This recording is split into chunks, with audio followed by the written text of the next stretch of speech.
Það sem leiddi mig að fara í starfsþjálfun, það var það að ég sá sem sagt auglýsingu um þetta á netinu, kynnti mér þetta nánar, sá að það voru mjög mörg áhugaverð fyrirtæki, sótti bara og fékk starfsviðtal sem að gekk mjög vel og hér er ég.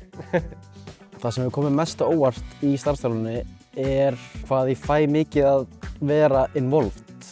Það er ég sem að pósta þessum auglýsingum, þannig að ég fæ svona alvöru ábyrgðartilfinningu.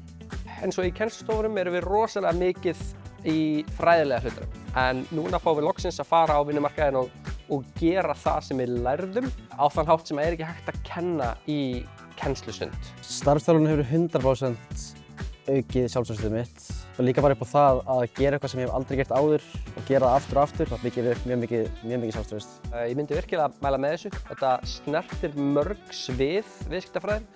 Þannig að ef þú ert ekki alveg klárað hvað þú vilt gera, þá færðu samt að snerta öll þessi mismunandi svið og svona finna þig í náminu í staðinn fyrir kannski öðru námi þar sem þú þarft að finna þig fyrst og svo vilja fara í námið.